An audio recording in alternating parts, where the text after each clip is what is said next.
Hi, I'm Tom Zimmerman from the EMDR podcast. In this episode, I want to talk about some things that I've referenced in some of the trainings on the 4Blinks version of Flash, particularly related to little props or things that you can use in Flash sessions to help manage activation. And one of the things that I've been using are little bean bags. So let's think about for a minute where Flash approaches tend to go wrong and where clients tend to really struggle. And Flash approaches tend to be overactivation, especially in the 4Blinks version of Flash. When there are problems, it very, very often floats back to a problem of overactivation.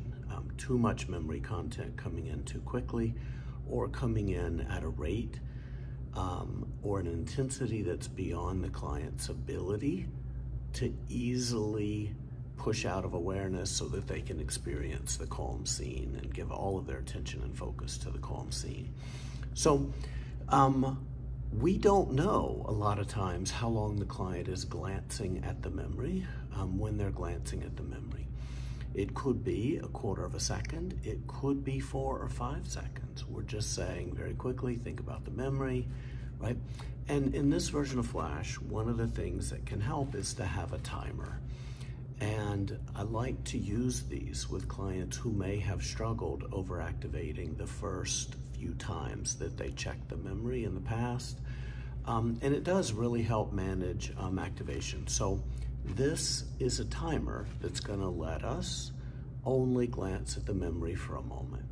The instructions are, get this beanbag, toss it in the air, and only think about the memory when the beanbag is in the air. And if the clients need a little longer, they can toss it a little higher and think about the memory. I stress that it's not important that they catch the beanbag. Although, if you're throwing the beanbag and you don't catch it, that's actually good, because what happens when we don't catch something? Then we have to go get it.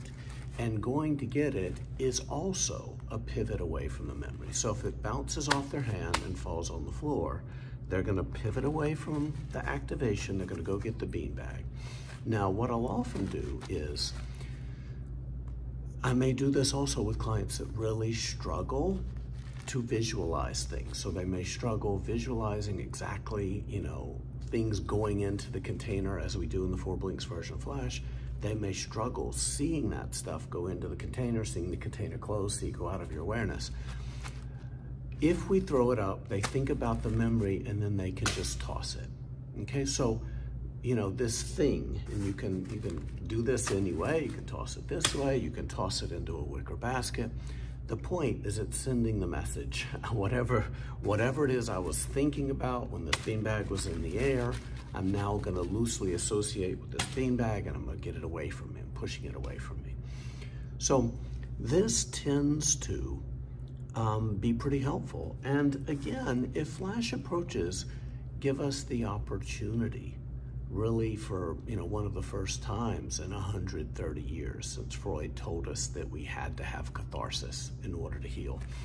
If Flash is a way for us to heal trauma without distress, then we should think about even more ways to make it fun.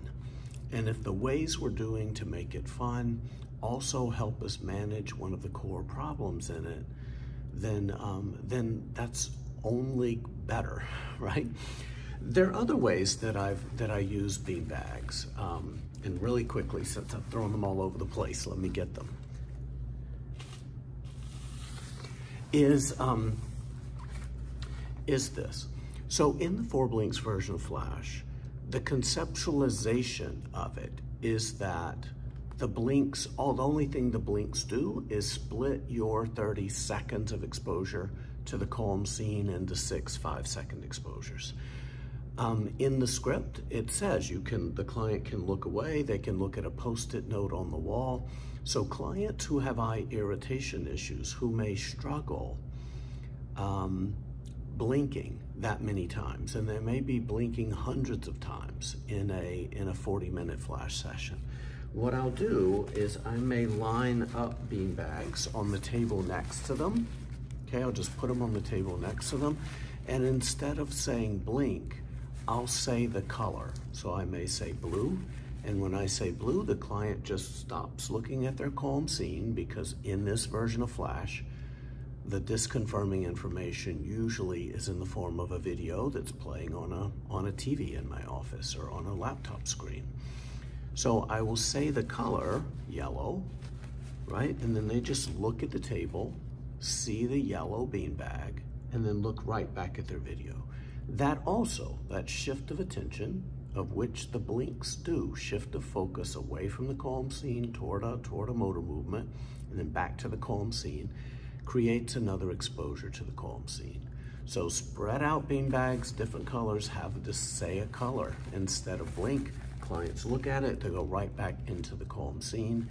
It tends to work elegantly, and it's fun. I mean, who doesn't like colored beanbags on the table when doing difficult work? They also are just fun to have around, and clients will often